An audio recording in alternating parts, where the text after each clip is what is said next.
What's up? Ted here from Geek, and we're back for another Google Ads Agency Roundtable. I am with Nick, Mark, Dustin. What's up, fellas? What's up? How we doing? I didn't realize you were recording all these, eh? Oh, yeah. I record them all. All right, so before we went live, we started talking like we always do. None of this is pre-planned. We just hop on, figure out what we want to talk about, we go live. So what we were talking about before is, as an agency owner, we will, if you haven't already heard this from a client, at some point they will tell you that your leads suck. These leads suck. Where did you get these leads from? I can't close any of these, blah, blah, blah, blah, blah. So when I hear that, typically means, there is a situation where the lead could potentially suck. It could be out of area. It could be any number of things. But even a broken clock is right twice a day. So if you get that customer 10, 20, 30, 40, 50 leads, something should be closing into a deal. And if they're not closing anything, where there's smoke, there's fire. There's usually a sales issue. So let's go around the horn. I'm going to start with Nick because I think his answer is going to be the most pungent. Nick, talk to me about when someone said these leads suck. What does that mean to you? What's your response to them? Walk me through your side of the conversation. So we don't take anything personal here at Driven Leads. We get this comment more than probably most people in America do. Working with real estate agents, our clients literally have to close 1 or 2 deals per 100 leads to make a massive profit. So when we're working with people and they come to us and say these leads suck, if it's just they're resonating, hey, these leads suck, then it's typically we're processing them off of our systems, right? So we're okay. If they come with a little bit better tone, I guess, then we'll be responsive and try to walk them through and figure out what's broken in their funnel, right? There's got to be something that they're missing because we might have another client in that market. We don't overstack markets, but we'll have 2 in the market or sometimes 3 in the market. And if I've got John over here closing 3 deals per 100 leads and Bob is doing 4, and then, Tom comes in and says, these leads suck. What do we think the issue is? The issue is Tom. So we'll be pretty respectful on it and say, so walk me through when a lead comes in. So everybody knows the whole old adage, it's 8 touches to a sale. What do your touches look like? And honestly, I've heard from other bigger coaching. Let me pause you real quick. What do you mean by 8 touches? Because that's going to shock a lot of people. Yeah. So back in the olden times, back in, let's say, the 80s, it was 8 touches per sale. So it was 2 phone calls, a mailer, maybe an in-person, but you had to have, it was usually an average of 8 times they saw your stuff, 8 times that they thought about your solution, thought about working with you before they signed on the dotted line. So 8 touches per sale is what a lot of people in the industry, all industries, talk about. I've recently heard it's 20 now, but that 20 includes text messages, display ads, YouTube videos, like all these touches that you can have to get your brand and to get your solution out in front of people. So we'll walk through the client's follow-up system and say, are you making phone calls? How often are you calling? How quick are you calling? And try to figure out where they might have holes in their, in their armor, so to speak. 9 times out of 10, they're handing these leads off to, it's a broker handing the leads off to a junior sales associate or an inside sales team. There's no emphasis put on it. They just say, here's a lead, call it. They'll call it once and then throw it in the trash. When you do that, you're bound for greatness in something other than the industry you're in at that time. So, it all, and I say this every single time we're on this call, it depends, right? It depends on the situation, what they're looking for. It could be that they asked us for leads that they don't know what the heck they're doing with them, or it's a new market, or it's a market they don't work, so they don't know how to respond to it. But usually when we hear that from a client saying, if a client comes to us and says, hey, we're struggling with your leads, then I'm 100% all in on their team. How can we do this? How can we help you? How can, let's talk about your follow-up. If somebody just comes to me and say, hey man, your leads suck. Cool. We'll shut the system down today. We'll get everything cleared, clear out your accounts. And, sorry for the bad luck that you had. And I hope you find someone else that can do this for you properly. And that happens, right? Not everybody's a perfect fit for everybody. So we usually, our response is dictated by the tone of that response, or the tone of their follow-up and saying, hey, we're struggling with this. We're having problems with this. But we usually dig into it. Like, who's doing the follow-up? Who's on that day to day. If they come in and say, well, I've called them a couple times, that's a red flag, right? Well, I sent them an email. Cool. I read my emails all the time too. Like that went into spam probably, right? If they're saying, hey, we're sending a text and then we're calling, and then we're following up a couple of days after that with a couple more texts, we're sending them some houses that might be interested in trying to get some feedback. Like that's going to be, once you hit those 20 touches, you're more than likely going to get a response from them. And there's gold in those leads. You just have to work it. So a lot of times we're getting people that are coming to us and saying, hey, I'm struggling with this. We'll work with them on it, figure out what's going on, and then point them in the right direction. Maybe get them introduced to somebody that does follow-up systems, that has a really good drip system and a good cadence on their texting and stuff. We don't work on that. We try to stay away from that. We're purely a lead generation company and purely an internet traffic broker. So we'll advise and point them in the right direction, but we're not going to get in the weeds and write them follow-up text and stuff like that. That's just that would make me go insane. So how I feel about that. But you did bring up an interesting point pre-call where you said when you're on an onboarding call, can you go through that? Like when you said something's good versus something's going to be a problem? So we can pretty much tell how good the client's going to be on our first sales call or on, not even an onboarding call. We don't call it a sales call. We call it an informational call, right? So we're going to tell you what we do. We want to know how you work in your system. So if they come in and they say, we ask them right out the gate, have you done lead generation for real estate? Have you done online lead gen and follow up? If they say no, okay, well, what do you have systems in place? Are you ready to do it? If they tell us, oh, we've got this and this in place, we say, perfect. They come in, they want to spend a ton of money. We tell them, let's start out with a couple of leads, see how you work with that. If they come in and say, yeah, we've done it, and they show us their processes and their systems, and they show us they have everything in place, we know they're going to be successful. If they just sort of come with a deer in headlights look, we'll possibly turn them down. We turn down probably 30% of the calls that we have because they're not a good fit. I don't like taking money out of somebody's pocket that can't afford it. So if it comes to it where we're noticing that they really don't know what they're doing, we'll say, hey, you need to go talk to this guy, and this guy. You need to go run a free program with another. We know somebody that runs sort of a free program that can start trickling in some leads for you so you can get well versed in it. And once you know what you're doing, come and you want to play with the big boys, come with us and we'll run it from there. So usually it's on that initial informational call that we have with them. We can figure out if they know what they're doing or if they're kind of just a deer in headlights and could be detrimental for them to spend thousands of dollars and not get anything from it. Yep. You nailed something I learned a long time, that it's easier to help winners win more than it is to get losers to win. And it's powerful, but if you've put getting new clients to that framework, it's like, stop working with people that can't win or don't want to win or don't have the wherewithal, and just stick with people that you want to just accelerate their growth as a customer. So, all right. I'll follow that up with, as our agency has grown and we've evolved, we've worked with more winners. So as we see this recession we're in right now, summer 2022, we've had a couple of people cancel. We've had more big companies come in and want to work with us because they want to double down and buy leads on the dip, so to speak. So that resonates true in what you're saying. Like there's some people that are just, I got to get out. I'm not making any money. And then there's the big ones that are coming in saying, how much can we spend? Yep. Awesome. Mark, what do you got? Yeah, that's a great question.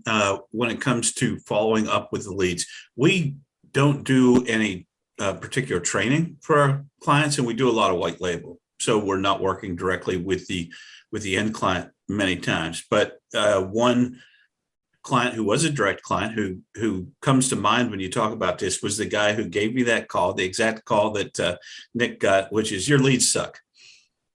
And then you immediately, after you realize, well, this could be an interesting call, you go into therapist mode and you start asking questions.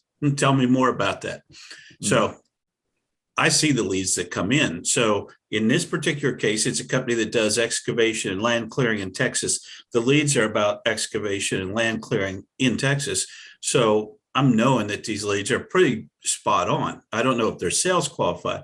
Definitely marketing qualified. So then we start to dig through it. Well, my salesperson isn't super responsive. Well, great. And he doesn't follow up very well. on Sounds like you got a great sales guy. the sales. But the leads suck. Yeah. And we're the most expensive people in this market, and we're probably charging too much. Well, you nailed it. You found the source of your problem. The leads suck, obviously. So by the end of the conversation, he noted that the leads did not suck, but he had some other issues to work out. Now, if the leads suck, we try to catch that up front. But usually when you're driving leads to a niche, you know whether they suck or not in terms of, are these people looking for the service that the client is asking for? I posted something on Facebook that I think you probably responded to. My new super secret for making money in business, and that is responding to leads. I can't tell you how many times I've simply, someone puts something up in Facebook and says, I need help with this. And I said, I'll send you a message. And they're like, 7 people said they were going to reach out to me, and you're the only one that did. I'm like, well, yeah, that's kind of my whole sales secret. It's not, the straight line system or the way of the wolf. It's just like, I'm there. Basically, I'm just there. And then posted about a client this week who, one phone call on a Monday, $500 clean that day. She made $500 by answering her phone. And it's just that easy. I mean, it is obviously, there's more to it. As Nick noted, sometimes you have lots of touches, but if you don't touch in the first place, you're not going to get the sale. Yep. Absolutely. Dustin, what do you got? Well, for me, I actually do work on the automation part of it. So this is one of the things that is kind of a necessity, because I felt like we were running into issues where sometimes, because we also do Facebook ads. I don't know if you guys are doing a lot of Facebook, but that's notorious for having the leads suck conversation. And sometimes the leads actually do suck, and there's some percentage that will always suck. But and especially using lead ads, and we still use those even today. But one of the things that we did recently, this is kind of more like, you guys have already beat the horse dead about the leads don't always suck. So I'll say one of the things we did for a client that I think has helped prove that the leads are real humans and they are interested, at least at that point. So we're running some Facebook lead ads for a person, a client. And we were getting a lot of people where they're like, well, I don't know, they're not answering their phone when we call. And there was a follow-up process. There was 15 touches in about 7 to 14 days. So it was right on the money as far as the quantity, but it was like batches of 3 at a time: phone call, email, text, phone call, email, text, all at the same time. Whatever, that's fine. It's better than what most people do, as we've already noticed. So what I do is all right, well, we're using our automation system here. All of our leads come through it, our phone calls, our web forms and everything, and the lead ads. So what I did is I set up an automation. When a lead comes in, they fill out a form, they're a lead ad, and it's not like in the middle of the night, which I probably should do in the middle of the night if they fill out a form. But anyway, we'll text them back and we'll say, hey, this is the client name from client company. Thanks for reaching out about our special. And then we'll have a secondary text. We'll use 2 texts from a real person.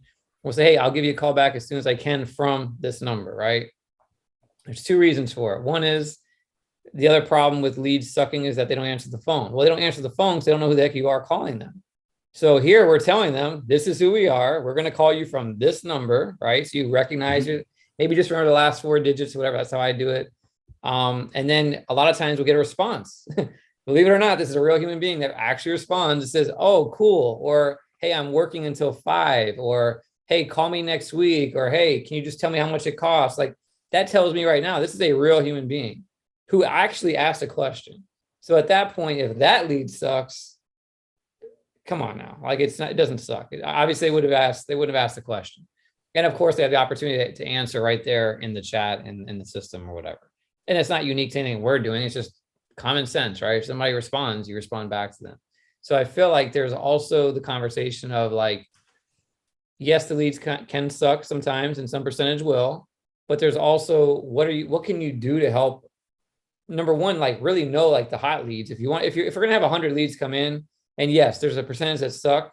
Well, how can we identify the better percentage at that point? Well, let's do something like this. Let's automatically respond to them or get them quickly and be able to filter out who those sucky leads are with really no human intervention. All we're doing is sending an automated text message to them right after they fill out a form to help kind of warm them up, right? Because the other part is, depending on your niche, if you're in a niche that people are going to be on Google searching for, let's say, like I just got my garage door fixed on Monday because it broke right on my way out the door walking the dog. And now I'm coming back in and the damn garage won't open. So I use it like a front door. And I'm like, okay, like opens up 2 inches and stops. I'm like, well, that ain't good. I don't have a key or nothing. So I had to like time it, hit it, lift it up. The spring broke. And I was calling garage door repair companies. And I got to the second one. He didn't answer. And I said to myself, this is why they need people like me. It's exactly what I said to myself. But before, as soon as I got done hanging up, he called me back from a different number and they were like on point. I was ready to move on to the next person on the list. I wasn't waiting around for him to get back to me. I wasn't leaving a message. So that's a perfect example of like, if you're in a niche like that, do something where like we could have automated a text message go out. If that company didn't actually call me, we would have done something like that to recover that person before they move on to the next individual, next company, because now you're saving, you already spent the money on the click. You might as well get the call, right? You might, or have a chance to get the call if you couldn't answer directly. So I don't know. I feel like there's more that people don't consider before they say the leads suck. It's like, okay, well, like you guys have been talking about, what is your process? But can we also leverage automation or systems that do some of that heavy lifting for you because you're not able to? Maybe you don't have a team that can do it. Like in the water sports niche, which I do quite a bit in now, they get busy. When it's 12 o'clock noon on the weekend, people are calling back to back. Have a system in place where they can text you, where you can automatically respond, or you can, get back to them right away and not have to depend on a human to do it because they go to lunch, they go to the bathroom, they're on another phone call. Like they're not superhuman.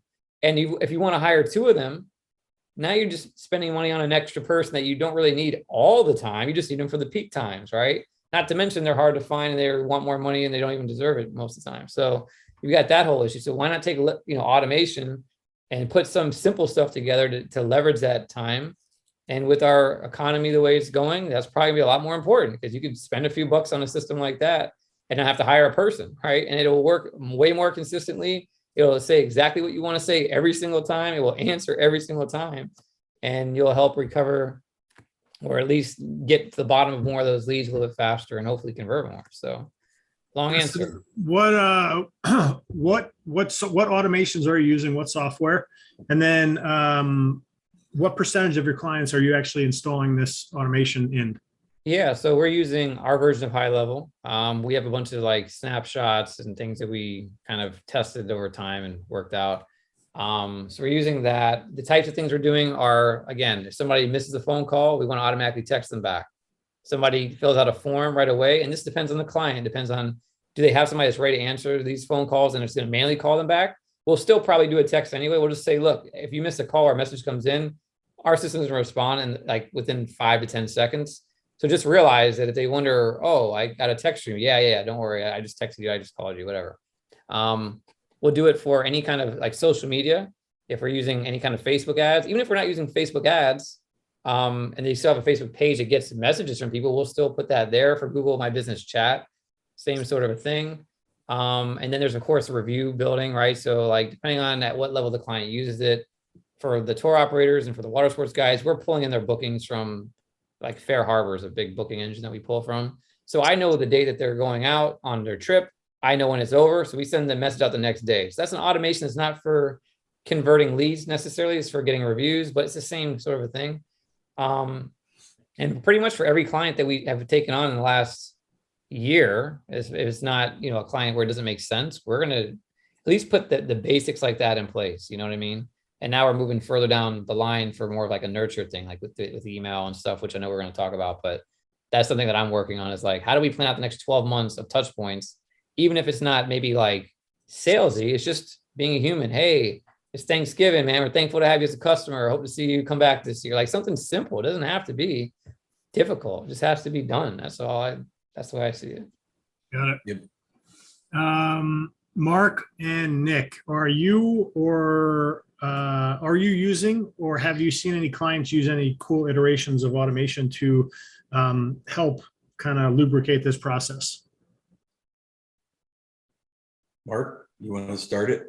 Yeah, actually, we're not doing any follow-up at this point. We use what converts. I did come back to the earlier discussion we had about following up with or responding to leads, because what converts does give you the ability to go in there and tag every lead as like I quoted it, I sold it and give a dollar value. So for those clients that actually use that system, that provides us tremendous value. When they don't, then you wonder whether they are indeed following up, or maybe they have their own CRM and they don't opt to use that one. We're not doing any follow up with our clients right now, but we're definitely looking at high level as a potential solution. Got it.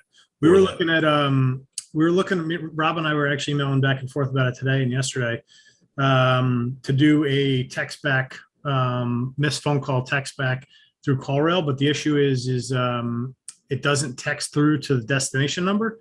It texts through to the app. So if you don't have the app on your phone and aren't actually using the app, you don't get the text notification, and it's going to be a wasted touch point and kind of a, not only a missed opportunity, but a bad missed opportunity that could negatively impact.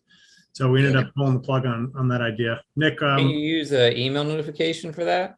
Because we do that for a client now where they don't use our system for the text, but what we do is when we get a text in or apply, it forwards them an email with the text body, the person's number, whatever, in an email. Yeah. Because they're not using the app. Yep. That's one thing you could maybe do. Yeah, I got to ask Rob about that. Okay, so if they did want to text back, though, they'd have to get into the app and then actually text back. Well, that or just use a regular phone. At that point, they have an email with the phone Right. number of the person, the message that they just sent. Just click on that Yeah. phone number and just, hey, this is me. I'm using my other phone, blah, blah, blah, whatever. Like Got it. Okay, something like that. got it. That might be mind-boggling for a few of our clients. I'll Well, they won't know the difference. So just get an email that says, hey, you just got an SMS. They can open it up, look at it, and click on the phone number and text them back. That's basically the process. We get a lot of clients that will reply back to the email notification saying that you have a new form submission lead, and they'll just reply back to me, Yeah. not See the actual that. client. I get that a lot, so Yeah. stay away from that one. Nick, what do you got? What are you seeing your clients use? 90% of our clients actually use a pretty robust system that's automated. It's heavily automated as well. Okay. There's a couple of different iterations of it where, there's some groups that we will hang our hats with and say, hey, we really like their text responses. There's another group out there that a lot of our clients will use that's AI. I don't believe in the theory of AI. It's essentially if and then. AI isn't real. Cloud isn't real. I hate to burst everybody's bubble. Their cloud is a bunch of computers and different data centers that are all connected up. AI is a bunch of responses to questions. It's basically the world's largest FAQ, but it's pretty cool to see in action. So our clients will have a lead come in, they'll text it out and say, hey, Ed, saw you were looking at XYZ house on 123 Main Street. If you'd like to do a showing, if you'd like us to take you into a showing, let us know. Is there anything in particular you're looking for? If you respond back and say, I'm looking at this and this, that's awesome. Do you have a timeline that you're looking for is the next question. Like, do you have a timeline of when you're looking to move? And then that person might respond to it.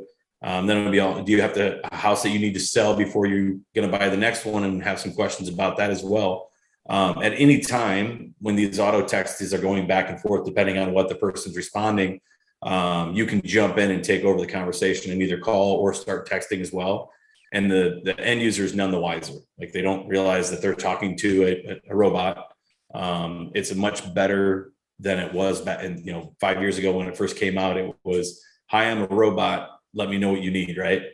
Now it's an actual conversation, a human conversation that's asking relevant follow-up questions that the agents are supposed to do. And sometimes does a better job than the agents do, because their first question is, how much money can I make off of you? Right.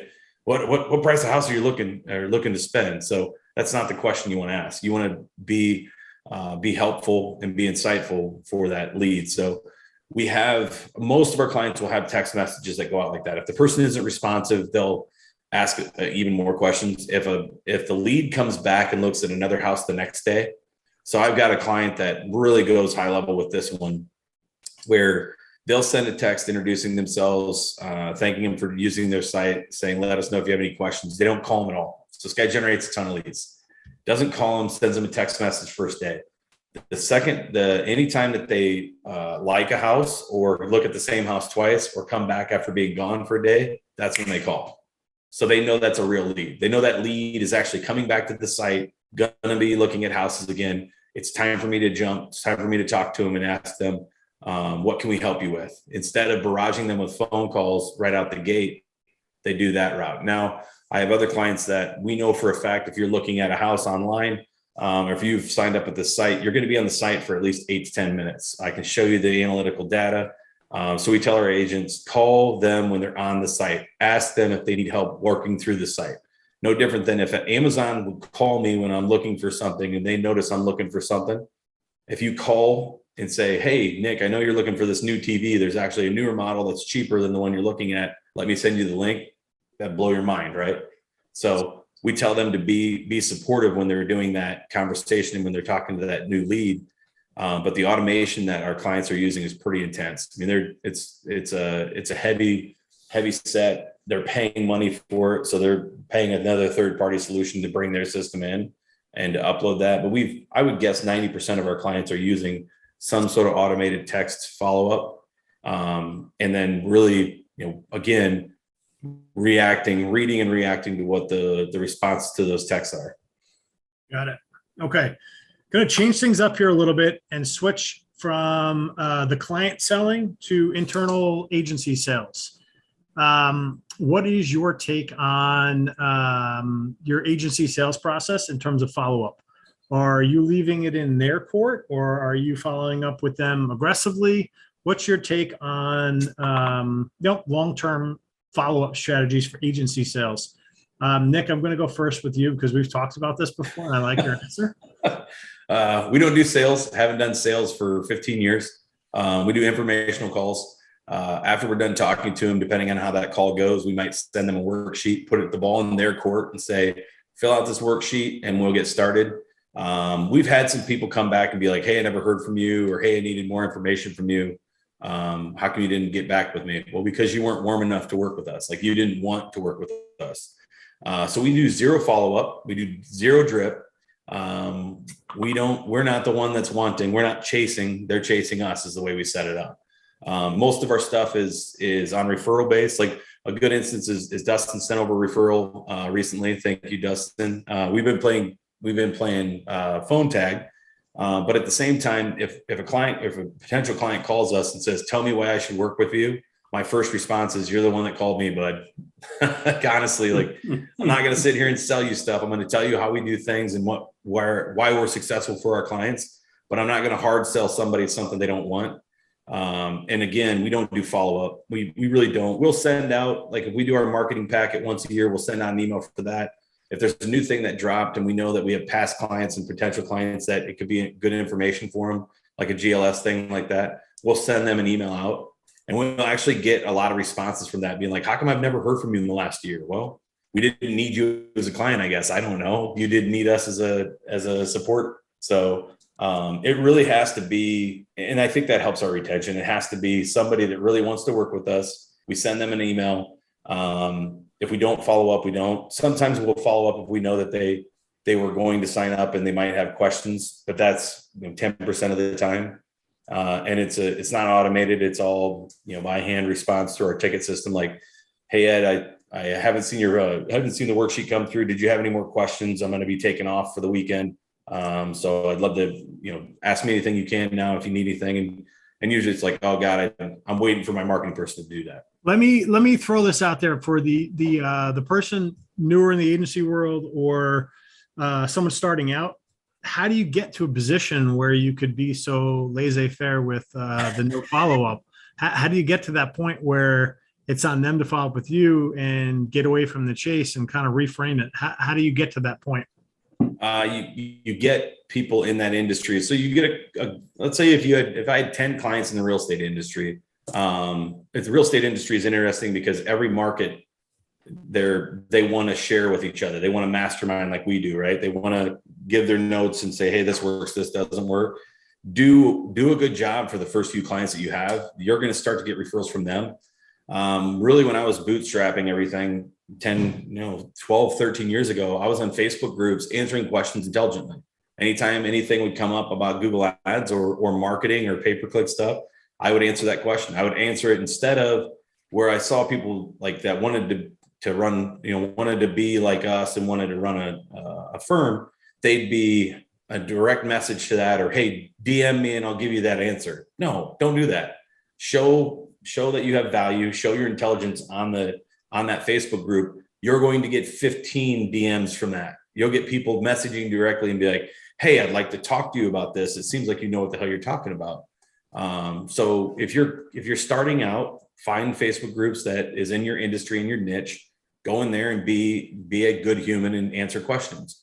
Talk to the admin and say, hey, I'd love to do a webinar and talk about what we do, or not talk about what we do, but talk about what does PPC do for this niche? How can you spend your money? What are you seeing for trends? Not like, hey, we do this, we do this, we do this, but be a person that's going to give because you'll receive 10x if you give for free, right?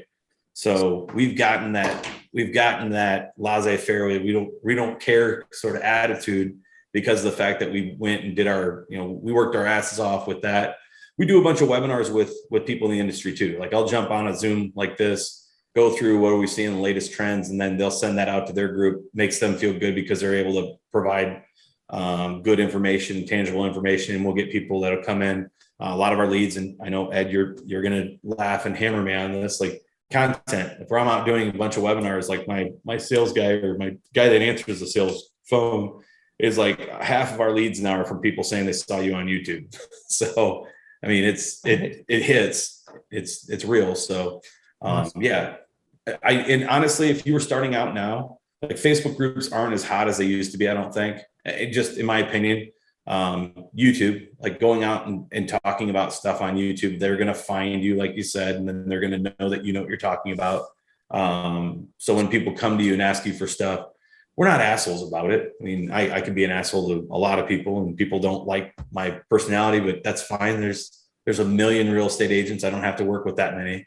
But at the same time, we're honest and open about things. So, if somebody comes to us and brings an attitude, I've had it several times where clients called and said, why should I work with you? I'm like, dude, you called me. Like, I don't know if we can work with you. We don't know if you've got the right systems in place. Like, let's figure out if this is a good fit. And they went from being upset to wanting to sign up. I love it. And all four of us at any given time are answering Facebook questions in groups, and I see all of you guys answering questions. Yep. Mark, that's one of your main strategies, is just providing value in groups to people. I see it come up because I guess we comment enough on each other's stuff that your stuff always pops up in my feed, so I'm always seeing it. Dustin, you're always pouring into different groups I see in as well, and it shouldn't be overlooked. Just answering questions. Right. That's a form of content marketing in and of itself that I think is really powerful. That is something that you could literally spend 10 minutes a day, and it's got a long-term evergreen effect. Like if you're ever in a group and you search for something Dustin answered in 2018 is still going to be there, and it's still going to be relevant. And those things refresh and pop back up. So it could be done on YouTube. It could be done on LinkedIn. It could be done on Facebook. It could be done literally anywhere. So I like that. Justin Brook does a real good job of doing it on medium.com. Like the stuff that he writes in medium.com, you read it and you're like, yeah, that's right. That's intelligent and it looks good. Yep. Like that's how he has a massive following, is because he gives everybody that stuff up front for free and gives them good content. Yep. I like it. Mark, what is your take on agency sales follow-up? That's an interesting question. We do white label primarily. Yep. So we can only sell to someone who has a client. So a lot of what we do is informational. Now, if we know they have a client, then obviously we're a client ready to go, then or have a client in some cases. A lot of the people that we're talking to literally don't have clients, and we're literally just providing information. I try to see on the sales side, we will do a phone call with them. We have fully automated the website so you can place an order right on there and go right to an intake form. So you don't have to, if you know that if you know what you want. And we've tried to create a variety of services so that we can serve you one way or the other. It might be more expensive than what you want to pay, but we have the ability to serve you, or it might be less inclusive of the full offer based on your budget, but we have different ways that we can serve you. When we do our calls, my sales approach was always, and this is probably not recommended, my sales approach was always, I have a really good sandwich. Do you want sandwiches? No, I want pizza. Oh, well, I don't have pizza. I have sandwiches. Right. So I'm not trying to sell sandwiches to people who want pizza. We try to find out if they're, it's more of an exploration to me than a sales, because they may not be a good fit. And frankly, we might not be a good fit. We want to find that out if we are, because this is a relationship and you don't want it to crash and burn after month one. So it's a lot of information, and our follow-up is basically, we're just tightening that up a little bit. We're doing more of a drip with people just to make sure they're aware of, remember that we exist because everyone's busy, and make sure that we fully explained all the ways that we can help. And if we've done that, I'm happy with that.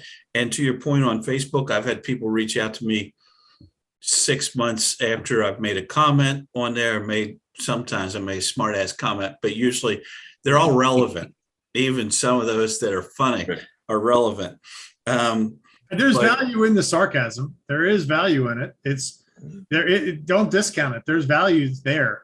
You got to get noticed, and dumb questions sometimes require a particular style of answer in order to make the point, get the point across. But and I can't remember. Oh, so, and the other thing that you said was things will pop back up. Sometimes I'll see like a notification to something that we were talking about, like you said, I don't even remember the conversation, and someone adds another comment or has a follow-up question and it pops back up. Those are evergreen, and we're working on our YouTube game as well. Another conversation would be great to have another day, would be which channels you guys like to use and why you like to use them. And it might be useful to the people that watch these videos. Yeah, I would say it's niche specific. Like you're going to find lawyers and more professional services, I think, on LinkedIn. I think you just so stay off of LinkedIn is what you're saying. Yeah, I mean, I think you have to go wherever your market is, wherever they're consuming content. I would say go there. I think it would be market dependent, because some certain groups flock towards Twitter, whereas my crowds don't really go there. And I used to do a lot on Instagram. LinkedIn. But then I realized that all my guys now are all trades basically, and they're not living on LinkedIn at all. Mm-hmm. I think that's a very valid point as to where your audience is. I've never unlocked Twitter, but our audience to a degree is on Twitter, but I haven't unlocked that. Facebook definitely has been our most viable. And then it becomes a question of not whether can I get business off LinkedIn, but do I dedicate the bandwidth to LinkedIn in order to get the business that's there. Yep, absolutely. College graduates with fancy degrees are on LinkedIn. Yeah, that are looking to go to a new job, typically. Yeah. Mm-hmm. Dustin, what do you got? What's your take on sales follow-up? I think it's important. I mean, I'm kind of like where Nick was for a while. Like I wasn't really trying to get a whole lot of new business. They just would come from referrals. We were good. Now with going into a more of a focus in a niche, now we're sending out cold emails. We're connecting with people on Instagram. We're going to be at a conference in a couple of months, building hopefully some good relationships and things like that. And some of the people that we do get that we want to talk to, there's definitely a follow-up aspect. I mean, it comes to like, I try not to be like a desperate, first of all, I'm not desperate, thankfully, thank God we're good, but I also don't want to come across that way. So like if somebody reaches out to me for a sales opportunity, I will follow up with them several times, but not to the point where I'll typically do it by email, unless it's like, we had a really good conversation. Like I have a guy that I'm going to text after this call, that I did an audit for, and I spent quite a bit of time. It was a decent account just to see, touch base, whatever. But I'm not the type that's going to be chasing somebody down for 6 months or a year. I actually plan to do a much better job at that, and maybe just follow up in 6 months. Hey, it's been a while. Just want to see how things are going, like connection wise, like that. And I also am working on a nurture sequence, which is exactly what we talked about before, which is mainly just things that like we'll do YouTube videos from time to time, just get people on an email distribution for that. Work on that sort of a thing. So I think for me, I think the follow up on the sales side is important to the degree that you're desperate enough to do it, or you want to, that sounds bad. I'm not trying to say you're desperate if you follow up. I'm just saying like if you don't have to do it as much, maybe it's positions you better than somebody who's constantly like chasing you. Because when I get chased, I feel like, well, obviously I'm the prize here because you're chasing me, Mhm. right? And no offense, clients, but I don't want it to seem like you're doing me a favor by being a client. I mean, you kind of are, but hopefully I'm doing that a favor too by being your go-to person, bringing you revenue every month, right? Or saving you money or whatever. So I feel like it kind of gives you a bad starting point, and plus if we did cold outreach to get to know this person originally, and then you start doing the chase thing, it's not the kind of company we want to run. So it sounds kind of bad, but I think there's a place for having a conversation, and there's a place for like trying to sell them again. Yeah. And I would much rather engage in a conversation, see how things are going. And I might not even bring up the fact that, hey, we tried to, you want to start again, or you want to do this thing? It may just be a conversation. It will lead to that. Yep. If there's a desire, it will come out, I believe, on the call, or just making a connection, or maybe I'll see him on Facebook. Hey man, hope all's well. What's going on, or whatever. Like just having a relationship. So I feel like the follow-up for me is more relationship driven than it is pushing a sale driven. So I think that's the differentiation for me personally. That's just the way I am. I'm not a salesperson. I'm not a great salesperson. So I don't do I'm not cold calling nobody. I'm not gonna push the envelope. There's people who are great at that. And I'd love to maybe connect with somebody one day, but it ain't me. So I would say if you're starting out and you're trying to replace a job income, you have to do everything you can, and you do need to push it, and you do need to do all the relentless follow-up, the pig-headed determination. You have to do that until you get to a point where you can reframe the conversation. You become the prize. Until you've gotten to that point, you have to be the one pushing the envelope to get through, to get to that point. We kind of do a mixed bag where a lot of our stuff is inbound leads at this point. So right away we can go through a disqualification process, and if they're not qualified, they don't get sold to. And then and disqualified could be not a niche that we're operating in. It could be any number of things. And then the follow-up, how heavy the follow-up is based on what the conversation was like. Follow-up isn't going to be just relentless follow-up. It's like, hey, you said you needed a week on this. We're at a week. We're ready to move forward, type of a thing. And all that stuff that you can schedule out in a CRM, reminder notes to follow up, that kind of stuff. And then maybe I'm not ready right now. Let's touch base in a month or two. A gentle follow-up just to stay in front of these people, because not everyone's closing today, but doesn't mean you want to throw away the opportunity. So we do put some stuff in place, and then they'll be on an email autoresponder of niche specific case studies that will basically just drop on their inbox, letting them know like, hey, check out this case study, that kind of stuff. But we're not Cardone styling it where we're calling them 5 times 10s a week, that type of deal. More gentle based on how quality and qualified the lead was when it came in. That's how we roll it. Cool. Anybody got anything they want to add into the mix before we wrap up? I don't think so. No. Cool. What do you guys got plans for the weekend? Sports and yard work. Yeah. I just took off Monday, Tuesday, Wednesday out at the beach. So today really feels like a hungover Monday right now. I'm exhausted, and it's Thursday. I keep feeling like it's Monday. Yeah. And I can't wait for the weekend. So, looking forward to that. Yeah, I got the Miami event next week. So my wife's been gone for 2 weeks. She's coming back Sunday, and then it's gonna take it easy around here, man. Just chill. It's been different being alone home with the dog for busting the garage door. Yeah, I was like, why did that break? And I had to get my white flies on my trees came back, so I had to get them back in here. I'm like, she leaves and all this stuff starts to happen. Like, what's the ant? It's like ant season apparently. Now they're coming. I got that guy coming. I'm like, what the heck, man? That's awesome, Mark. What do you got cooking? Heading to Florida. It's birthday weekend, so I'm going to go down to St. Pete. Maybe have a few drinks on the pier, possibly, and enjoy myself down there. I'll be back to work I'll be back Tuesday, so I'll be back to work, by Thursday. Nice. So note to self, if anyone's in the St. Pete market, Mark will be celebrating his birthday on the pier. Nice. Probably Go on down. Saturday. Yeah, Don't judge him. No judge-free zone. No cameras, no judging.